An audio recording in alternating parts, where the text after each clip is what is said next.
Dear students, आज की video में हम एक शॉर्ट स्टोरी पढ़ने जा रहे हैं जिसका टाइटल है the barbers trade union by Mulk Raj आनंद। सबसे पहले हम की फैक्ट्स देखेंगे, फिर कैरेक्टर्स, थीम्स और समरी को डिस्कस करेंगे। तो चलिए बढ़ते हैं की फैक्ट्स की तरफ। टाइटल है the barbers trade union. Title से ही हमें आइडिया हो जाता है कि ये कहानी एक बार्बर यानी एक नाई की है। इसे हेयर ड्रेसर भी कहा जाता है। ऐसे लोग लो कास्ट के कहलाए जाते हैं और लो कास्ट होने की वजह से उन्हें बहुत बुरे तरीके से ट्रीट किया जाता है। तो ये कहानी भी एक बच्चे की है जो कि नाई यानी बार्बर होता है और किस तरह से लोग उसे ट्रीट करते हैं और फिर फाइनली वो अपनी एक ट्रेड यूनियन बना लेता है, यानी वो प्रोफेशनल तरीके से काम करना शुरू कर देता है। और अगर देखा जाए तो ये सारा जो क्रेडिट है, जितने भी अब सलून्स बन चुके हैं, तो इसका क्रेडिट चंदू यानी जो प्रोटैगनिस्ट है उसी को ही जाता है। मुल्कराज आनंद 1905 में पैदा हुए और इनकी डेथ हुई 2004 में। ये इंडियन राइटर हैं लेकिन इनके वर्क्स इंग्लिश में होते हैं और जॉनरा यानी इनके वर्क्स में हमें जो जॉनरा नजर आता है वो रियलिस्टिक फिक्शन है। और इसके अलावा इन्हें बहुत से अवार्ड्स भी मिले, जिसमें साहित्य अकेडमी अवार्ड भी है जो कि इन्हें 1971 में मिला। ये वर्क 1944 में पब्लिश हुआ। ओरिजिनल लैंग्वेज थी इंग्लिश। पॉइंट ऑफ व्यू है फर्स्ट पर्सन। अब हम कैरेक्टर्स को डिस्कस कर लेते हैं। थीम्स को हम समरी के बाद डिस्कस करेंगे। तो चलिए देखते हैं। सबसे पहला कैरेक्टर है चंदू। ये प्रोटैगनिस्ट है, सेंट्रल फिगर है। ये बार्बर बॉय है, यानी गांव में नाई का काम करता है। नरेटर का चाइल्डहुड फ्रेंड है। जैसे कि की फैक्ट्स में मैंने आपको बताया कि ये story first person point of view में लिखी गई है। तो नरेटर जो कहानी सुना रहा है, हमें उसका नाम नहीं पता। तो ये नरेटर का चाइल्डहुड फ्रेंड है चंदू। बहुत ही कॉन्फिडेंट है, इनोवेटिव है, इंटेलिजेंट भी है, बहुत अच्छे काइट बना लेता है, बड़े बड़े ख्वाब देखता है। इसको इंग्लिश ड्रेसिंग बहुत ज्यादा पसंद होती है और सोसाइटी में जितनी भी रेस्ट्रिक्शंस होती हैं लो कास्ट के लोगों के लिए, ये उन सारी रेस्ट्रिक्शंस को इग्नोर कर देता है और जो इसके दिल में आई ये वो करता है। और फिर लास्ट पे जाके ये Rajkot district barber brothers hair dressing and shaving salon बना लेता है। तो ये उस एरिया में सबसे फर्स्ट टाइम किसी ने ऐसा सलून बनाया होता है, तो इस चीज का क्रेडिट चंदू को जाता है। अगला कैरेक्टर है नरेटर। ये अननेम्ड कैरेक्टर है, इसका नाम नहीं बताया गया। चंदू का बचपन का साथी है। चंदू से बहुत ज्यादा इंस्पायर होता है, हर बात पे उसे अप्रिशिएट करता है। ये हाई कास्ट बॉय है, मतलब ये है कि ये चंदू की तरह लो कास्ट से बिलोंग नहीं करता, लेकिन इसकी पर्सनैलिटी चंदू से बिल्कुल ऑपोजिट है। एक तरफ चंदू है जिसे अपना लो कास्ट होने पे कोई किसी किस्म का गिल्ट नहीं है, कोई एम्बैरेसमेंट नहीं है। लेकिन ये जो नरेटर है ये हाई क्लास से बिलोंग करता है और इसे इस बात पे एम्बैरेसमेंट होती है कि ये एक स्पेसिफिक टाइप की ड्रेसिंग करता है, फॉर्मल क्लोथ्स पहनता है। तो इस तरह की चीजें इसे शर्म दिलाती हैं। लेकिन ये चंदू के साथ बहुत ज्यादा लॉयल होता है, बहुत ज्यादा क्यूरियस होता है, उसके हर काम में इंटरेस्ट लेता है। इस कैरेक्टर का सिंबॉलिक मतलब ये है कि ये जो यंगर जनरेशन है ये बहुत ओपन माइंडेड है। ये पहले बड़े लोगों की तरह ऑर्थोडॉक्स नहीं है, यानी ये क्लास सिस्टम पे इतना ज्यादा बिलीव नहीं रखते। नरेटर्स मदर ये टिपिकल लेडी है, यानी ऐसी लेडी है जिसे अपने हाई क्लास होने पे या अपने हाई स्टेटस होने पे बहुत ज्यादा प्राउड है। ये अपने बेटे को हर टाइम डांटती है कि तुमने एक लो कास्ट बार्बर के साथ दोस्ती रखी हुई है, उसके साथ मत बोला करो। तो ये लेडी जो है ये गांव की टिपिकल ट्रेडिशंस को शो करती है, सोशल बाउंड्रीज को शो करती है। चंदूस मदर ये बहुत स्ट्रांग लेडी है, अपने बेटे को सपोर्ट करती है और इसके साथ साथ ये थोड़ी बदतमीज भी है, मतलब इसकी जुबान लंबी है और जो दिल में आता है वो बोल देती है। ये इस बात को बिल्कुल नहीं देखती कि इसके सामने कोई अपर क्लास खड़ा है या कोई और। चंदू जब शहर में जाके अच्छा कमाने लग जाता है तो ये अपने बेटे को पूरी तरह से सपोर्ट करती है और गांव के लोग आके जब इसे थ्रेट करते हैं तो ये उनके सामने भी डट जाती है। नेक्स्ट कैरेक्टर है देवी। वैसे तो ये माइनर कैरेक्टर ही है, लेकिन मैंने इसे सेपरेट इसलिए लिखा है क्योंकि ये नई जनरेशन को रिप्रेजेंट करता है। ये बहुत छोटा सा बच्चा है और जो जागीरदार है, लैंडलॉर्ड है, उसका बेटा है। जब ये चंदू को एक नई ड्रेसिंग में देखता है तो ये बहुत ज्यादा खुश होता है। तो ये चीज बहुत ज्यादा सिंबॉलिक है। नेक्स्ट कैरेक्टर है बीजे चंद। ये लैंडलॉर्ड है, यानी जागीरदार है और बहुत ही बदतमीज आदमी है। चंदू जब एक डॉक्टर की ड्रेसिंग करके इसके घर जाता है तो ये उसे इतने बुरे तरीके से इंसल्ट करता है और उसे कहता है कि तुमने हमारे घर को नापाक कर दिया है और बाद में इसके साथ बहुत फनी सिचुएशन बनती है। जब चंदू इसके बाल नहीं काटता तो इसकी दाढ़ी, इसकी मूछें इतनी बड़ी बड़ी हो जाती हैं और फिर इसकी अपनी वाइफ इसके साथ इस बात पर नाराज हो जाती है। कुछ माइनर कैरेक्टर्स हैं जैसे कि थनुराम, ये रिच शॉपकीपर है, ये भी चंदू की इंसल्ट करता है कि तुमने अच्छे कपड़े क्यों पहने हैं, जाके अपने क्लास के अकॉर्डिंग ड्रेसिंग करो। और फिर जब चंदू बाईसाइकिल चलाता है तो उस टाइम पे भी इसकी इंसल्ट करता है। फिर पंडित जी हैं, ये नरेटर को डांटते हैं कि तुमने एक लो कास्ट लड़के के साथ क्यों फ्रेंडशिप रखी है। फिर उसके बाद है लाला हुकमचंद, ये लॉयर है, दिल्ली सिटी में जाता है और इसी के कैरिज पे ही चंदू कभी कभार शहर चला जाता है। फिर है कलन खान, ये डेंटिस्ट है, डॉक्टर है, इसी की ड्रेसिंग ही चंदू को इंस्पायर करती है। इसकी बो टाई, रबर ओवरकोट, इसके साथ उसके पॉलिश किए हुए अच्छे से शूज, ये सारी चीजें चंदू को इंस्पायर करती हैं और फिर वो इसी तरह का ही गेटअप बना लेता है। फिर उसके बाद कुछ बार्बर्स हैं जो कि आसपास के गांव से होते हैं और फिर ये सारे मिलके ट्रेड यूनियन बना लेते हैं। अब हम इस शॉर्ट स्टोरी की समरी देखते हैं। तो समरी कुछ इस तरह से स्टार्ट होती है कि मॉडर्न इंडिया बनाने में हमारे गांव के नाई यानी चंदू का एक बहुत इम्पोर्टेंट रोल है। इवन चंदू को भी नहीं पता कि उसने कितना इम्पोर्टेंट काम किया है। तो अब ये थोड़ी बैकग्राउंड में जाके स्टोरी स्टार्ट करता है कि मैं चंदू को उस टाइम से जानता हूँ जब वो अपने बड़े से पेट पे सिर्फ एक चीथड़ा बांधा करता था और हम दोनों गांव की कीचड़ भरी गलियों में घूमा करते थे, छोटी छोटी खेलें खेला करते थे जैसे कि शॉपकीपर, क्लर्क या कभी सोल्जर बनके। चंदू मेरे से 6 माह बड़ा था और हर मामले में, हर प्रॉब्लम में वो एक लीडर का रोल प्ले करता और मैं हमेशा उसे फॉलो करता।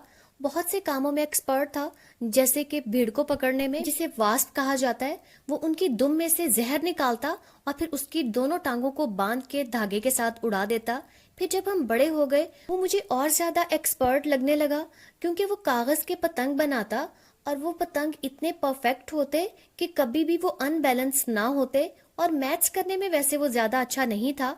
मैथ्स इसलिए अच्छा नहीं था क्योंकि उसके फादर ने उसे बचपन में ही नाई के काम पे लगा दिया था। वो गांव में बाल काटने जाता और उसे स्कूल के काम के लिए टाइम नहीं मिलता। लेकिन पोइट्री सुनाने में वो मुझसे बहुत ज्यादा अच्छा था क्योंकि उसे पोइट्री बहुत ज्यादा अच्छे से याद, बल्कि वो तो बुक के प्रोज के पेजेस भी ऐसे पढ़ता जैसे पोइट्री हो। चंदू को स्कॉलरशिप मिल गया और ये चीज मेरी माँ को बहुत बुरी लगी क्योंकि मुझे पढ़ने के लिए फीस देना पड़ती थी, जबकि चंदू को तो स्कॉलरशिप मिल गया। इसलिए मेरी माँ मुझे मना करती थी कि उसके साथ मत खेला करो। वो एक छोटी जात का नाई है, लेकिन मुझे कभी भी अपने बड़ी कास्ट होने पे प्राउड नहीं हुआ था, बल्कि मुझे तो इस चीज पे एम्बेरसमेंट होती थी। सुबह सुबह मेरी माँ मेरे माथे पे ये जो लाल सा निशान लगा देती थी, ये मुझे बहुत बुरा लगता। और फिर जो एक स्पेसिफिक ड्रेसिंग वो करवा देती, इस ड्रेसिंग की वजह से भी मैं बहुत ही अनकंफर्टेबल लगता। मैं तो चंदू जैसी ड्रेसिंग करना चाहता था। उसने एक ब्राउन कलर की निकर पहनी होती थी जो कि उसे रिटायर्ड सूबेदार ने दी थी और उसने ब्लैक वेलवेट का वेस्ट कोट पहना होता था और इसके साथ साथ उसने एक कैप पहनी होती थी जो कि लाला हुकमचंद की थी, जो कि हमारे गांव के लॉयर थे। तो उसकी ये ड्रेसिंग मुझे बहुत ज्यादा पसंद थी। मुझे चंदू की फ्रीडम भी बहुत अच्छी लगती थी जो उसे उसके फादर की डेथ के बाद मिली। सुबह सुबह वो हाई कास्ट लोगों के घर में जाता, उनकी शेव बनाता, बाल काटता और फिर शाम में लाला हुकमचंद की गाड़ी में बैठकर 6 मील दूर शहर चला जाता। चंदू मेरे साथ बहुत फ्रेंडली था। उसे पता था कि मैं कभी कभार ही शहर जाता हूँ, लेकिन मुझे डेली 3 मील पैदल चलकर साथ वाले गांव के हाई स्कूल में जाना पड़ता था। लेकिन चंदू अपने फादर की डेथ के बाद स्कूल छोड़ चुका था, इसलिए अब वो जहाँ चाहता वहाँ घूमने चला जाता। और अब जब भी वो शहर में जाता तो मेरे लिए कुछ न कुछ जरूर लेके आता। कभी पेंट ब्रश या गोल्ड इंक या फिर कभी व्हाइट चॉक या फिर एक नाइफ जिससे मैं अपने पेन को तराश सकूं, अपनी पेंसिल्स को तराश सकूं। तो इस तरह वो मेरे लिए कुछ न कुछ लाता रहता था। फिर वो मुझे कोर्ट के साहिब, लॉयर्स और पुलिस वालों की ड्रेसिंग के बारे में भी बताता कि किस तरह उन्होंने वेस्टर्न ड्रेसिंग की होती है और इस तरह की ड्रेसिंग चंदू को बहुत ज्यादा पसंद थी। और एक दफा उससे ये भी कहा कि वो अपनी माँ के पास रखे गए पैसों में से कुछ पैसे चुरा के इस तरह की ड्रेसिंग जरूर लेगा। वो डॉक्टर कलन खान जो कि एक डेंटिस्ट है, उस जैसी ड्रेसिंग जरूर करेगा। फिर उसने मेरे से पूछा कि अगर मैं जो कि एक नाई हूँ और मैंने सिर्फ 5 क्लासें पढ़ी हैं, तो अगर मैं डॉक्टर कलन खान जैसी ड्रेसिंग करूँ तो क्या मैं अच्छा लगूंगा। तो मैंने भी खुश होके कहा कि हाँ हाँ बहुत अच्छा लगेगा, क्योंकि मुझे तो वो बिल्कुल किसी हीरो की तरह से लगता था और मैं हर बात पे उसे सपोर्ट करता था। एक सुबह मैं हैरान रह गया जब चंदू मेरे घर के दरवाजे पर खड़ा था। उसने व्हाइट कलर की पगड़ी, व्हाइट कलर का ओवरसाइज कोट और उसके साथ पम्प्स पहने हुए थे जो कि इतने नीट थे कि उसमें वो अपना चेहरा देख सकता था। एक हाथ में उसने चमड़े का थैला पकड़ा हुआ था। वो मुझे अपनी नई ड्रेसिंग दिखाने आया था। मैंने भी कहा शानदार, बहुत शानदार। और फिर वो जागीरदार के घर की तरफ चल पड़ा जिसे वो हर सुबह शेव करता था और मैं उसके पीछे पीछे चल पड़ा। उस वक्त रोड पर ज्यादा लोग नहीं थे, सिर्फ मैं अकेला ही था जो चंदू की इस ड्रेसिंग को देख रहा था। चंदू गंदी जगह से बचकर बड़ी मुश्किल से ठीक ठीक रास्ते पर गुजरता हुआ जागीरदार के घर में पहुंचा। जब हम उसके घर में एंटर हुए तो सामने उसका बेटा देवी मिला। ये जागीरदार का सबसे छोटा बेटा था और उसने चंदू को देखते ही क्लैपिंग की और साथ ही उसने ये भी बताया कि चंदू जो कि नाई है बिल्कुल एक हीरो जैसी ड्रेसिंग करके आया है, जैसे हमारे मिशन स्कूल में पादरी साहिब करते हैं। बीजे चंद अभी वॉशरूम से निकला था और जैसे ही उसने चंदू को देखा तो कहने लगा, सुअर के बच्चे, हमारे घर में खाल का थैला ला रहा है और किसी जानवर की हड्डी से बना हुआ कोट और काले अंग्रेजी जूते। हमारे घर से फौरन निकल जाओ, तुमने हमारे घर को गंदा कर दिया है। तुम्हारा बाप मर गया है इसलिए तुम्हें अब किसी का डर नहीं रहा। चंदू ने कहा कि मैंने तो एक डॉक्टर के ही कपड़े पहने हैं जागीरदार साहिब। इस पर वो चिल्ला के बोला, चले जाओ अबे गधे, फौरन यहाँ से चले जाओ। चंदू वापस चला गया। उसका चेहरा बहुत ज्यादा रेड हो रहा था और वो बहुत ज्यादा हैरान भी था। चंदू ने पीछे मुड़ के नहीं देखा क्योंकि उसे गांव के साहूकार के सामने, साहूकार जिसका नाम धन्नू राम था और गली के कॉर्नर पे उसकी शॉप थी, उसके सामने उसकी इंसल्ट की गई थी। और जब मैं गली के कॉर्नर तक पहुंचा तो मैंने देखा कि साहूकार भी चंदू को गंदी गंदी गालियां दे रहा था और कह रहा था, ओए छोटे सुअर के बच्चे, तू भेस बदल कर गाँव में घूमता है, तुझे अपनी बूढ़ी माँ का ख्याल करना चाहिए और तू ये नापाक हॉस्पिटल वालों के कपड़े पहन के चलता है। जा अपने असली कपड़ों में वापस आ, फिर मैं तुझसे बाल कटवा लूंगा। चंदू बहुत ही हर्ट हुआ और गुस्से में पागल होकर मेरे पास से यूं दौड़ गया जैसे मैं ही इस सब का जिम्मेदार हूँ। अब मैं रोने वाला हो गया ये सोचकर कि शायद वो कहीं मेरे से भी ना नफरत करने लग जाए। मैंने चंदू को पीछे से कहा कि पंडित परमानंद के पास जा और उसे बता कि ये जो कपड़े तूने पहने हुए हैं ये नापाक नहीं है। अब इस पर पंडित परमानंद ने कहा कि हाँ, तू भी इसके साथ मिला हुआ है। और पंडित अब जागीरदार के घर से बाहर निकल रहा था और कहने लगा कि तुम लड़के स्कूल की पढ़ाई से बिगड़ गए हो। हाँ, तुम्हारे लिए ये कपड़े पहनना ठीक है, तुम पढ़ लिख जाओगे और फिर तुम अपर क्लास से बिलोंग करते हो, लेकिन उस छोटी जात के लड़के के लिए ये कपड़े पहनना बिल्कुल भी ठीक नहीं है। उसने हमारे बालों को, हमारे सरों को, हमारे हाथों को छूना होता है, तो उसको इस तरह के नापाक कपड़े नहीं पहनने चाहिए। चंदू ने ये सब सुना और उसने मुड़कर नहीं देखा और भाग गया। मेरी माँ ने मुझे बुला लिया क्योंकि खाने का वक्त हो गया है और फिर मुझे स्कूल भी जाना है वरना मैं लेट हो जाऊंगा। लेकिन स्कूल में पूरा दिन मैं चंदू के बारे में सोचता रहा, परेशान रहा और स्कूल से वापसी पर मैं उसकी झोंपड़ी पर रुका जहाँ वो अपनी माँ के साथ रहता था। चंदू की माँ एक बहुत ही कड़वे मिजाज की औरत थी। वो बहुत ही आउटस्पोकन थी, जो जी में आता कह देती, लेकिन मेरे साथ उसका बिहेवियर बहुत अच्छा था। लेकिन आज तो उसने मुझे भी डांट दिया और पूछा, अच्छा तू आ गया है अपने दोस्त को ढूंढने, अगर तेरी माँ को पता चल जाए कि तू यहाँ आया है तो वो मेरी आंखें नोच लेगी। ये कहकर कि मैंने तेरे मासूम चेहरे पर अपनी बुरी नजर डाल दी है और क्या तू इतना ही मासूम है जितना लगता है। मैंने पूछा, चंदू कहाँ है? कहने लगी कि मुझे नहीं पता, शहर की तरफ गया था और कह रहा था कि उसने सड़क के किनारे पर लोगों की शेव बनानी है। अब मुझे नहीं मालूम वो क्या कर रहा है। उसी दोपहर चंदू ने मुझे वही सीटी बजाकर बुलाया जो हमने इसलिए रखी थी कि बड़ों की डांट से बच सके। जैसे ही हम बाहर निकले तो चंदू मुझे बताने लगा कि आज सुबह मैंने कोर्ट के करीब लोगों की शेविंग करके और हेयर कटिंग करके 1 रुपया कमाया है और आज मुझे अगर जल्दी वापस ना आना होता तो मैं और भी ज्यादा पैसे कमा लेता।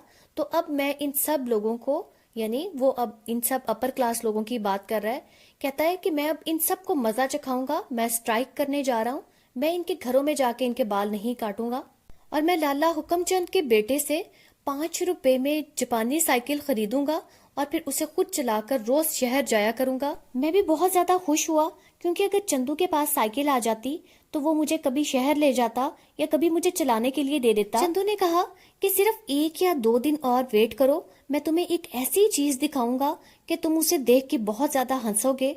अब मैंने उसे इंसिस्ट किया कि नहीं अभी बताओ, तो उसने कहा कि अभी इंतजार करो। अब चंदू वाकई ही साइकिल ले लेता है और फिर उसे चलाने के लिए भी कोशिश करता है। इसमें मैं उसकी हेल्प कर रहा था।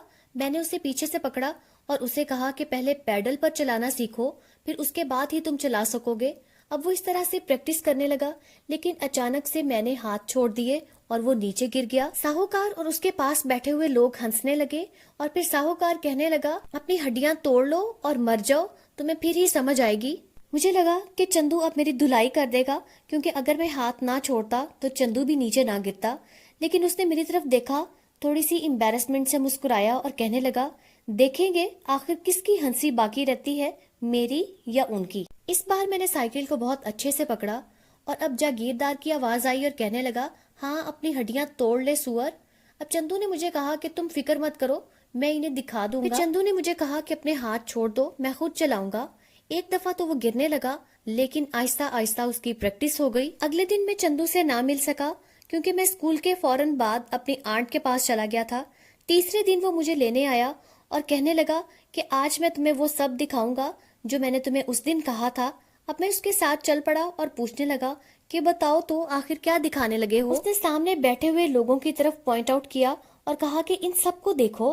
मैंने कहा कि हाँ, सारे किसान बैठे हैं और शायद जागीरदार का वेट करें। उसने कहा कि दोबारा देखो बेवकूफ, और ध्यान से देखो जिम्मेदार भी वहीं पे ही है। उसके पूरे फेस पे व्हाइट कलर की झाड़ियां उगी हुई थी। हाँ हाँ, मैं जोर से हंसा और उस पर उसकी ब्लैक कलर की मूछें थीं, लेकिन उसकी गालों पर व्हाइट कलर की झाड़ियां उगी हुई थीं। चंदू की स्ट्राइक की वजह से पूरे गांव के लोगों के फेस बदल गए। उनके फेसेस पे बहुत बड़ी बड़ी झाड़ियां उग गई। जिम्मेदार की बीवी लड़ पड़ी और कहने लगी, मैं तो किसी और के साथ भाग जाऊंगी, क्योंकि मैं तो अपने हस्बैंड से 20 साल छोटी हूँ और मैंने उसे कहा था कि अगर तुम अपने आप को ठीक करके रखोगे तो फिर ही मैं तुम्हारे साथ रहूंगी, वरना मैं किसी और लड़के के साथ भाग जाऊंगी। अब इन दिनों चंदू का टाउन में बहुत ही अच्छा काम चल पड़ा। उसको पैसे भी बहुत अच्छे मिलने लगे। अपने लिए वो नए कपड़े, नई नई चीजें लेने लगा और मुझे भी कुछ गिफ्ट्स दे देता। गांव के सब बड़े लोग चंदू की माँ के पास गए और उसे बहुत ज्यादा थ्रेट किया कि तुम्हारे बेटे को हम पुलिस को पकड़वा देंगे, जेल में भेज देंगे, वरना उसे कहो कि हमारे बाल काटे। अब चंदू की माँ, जिसने जिंदगी में पहली दफा थोड़ा सा अच्छा खाना खाया था, थोड़े से पैसे उसके हाथ आए थे, उसने भी उन सब लोगों को बहुत खरी खरी सुना दी। जितना कड़वा बोल सकती थी बोल के उसने सब लोगों को वहां से भगा दिया। अब गांव वालों ने सोचा कि बाल किससे कटवाए जाएं। फिर उन्होंने साथ वाले गांव से एक नाई बुलवाया और ज्यादा पैसे देकर उससे बाल कटवाए। अब की बार चंदू के माइंड में एक बहुत ही कमाल का आइडिया आया। ये आइडिया इतना नया था कि उसने खुद भी पहले कभी नहीं सोचा था। शहर में नरिंगन दास की दुकान को देखने के बाद उसने ये प्लान बनाया कि बाजार में रोड के कॉर्नर पर वो अपनी एक दुकान खोलेगा और वहां पे धुनु और दूसरे और नाइयों के साथ काम करेगा जो आसपास के गांव में 7 मील दूर तक रहते थे। उसने अपना प्लान धुनु और बाकी सारे नाइयों के साथ शेयर किया और सबको कन्विंस कर लिया। और अब वो टाइम आ गया था कि वो अपने गांव के लैंडलॉर्ड्स और इस तरह के लोगों का काम छोड़ दें, और इस तरह से Rajkot district barber brothers hair dressing and shaving salon बन गया। और उसके बाद हमारे आसपास बहुत से छोटे काम करने वालों की ट्रेड यूनियंस भी बन गईं। तो इस तरह से चंदू ने पहली बार कोई सलून या कोई इस तरह की ट्रेड यूनियन बनाई और ये सारा क्रेडिट उसी को ही जाता है और यहाँ पे स्टोरी एंड हो जाती है। अब अगर हम इस स्टोरी की थीम्स की बात करें तो इसमें कास्ट सिस्टम सबसे इम्पोर्टेंट थीम है। इसके साथ साथ injustice, religious hypocrisy, feudal system, place of women in society, और इसके साथ साथ poverty, hunger, exploitation important themes हैं। आई होप आपको बहुत अच्छे से समझ आ गई होगी। मेरे चैनल को सब्सक्राइब करना आपने बिल्कुल नहीं भूलना। वीडियो को लाइक और शेयर भी जरूर करना है। Thank you for watching.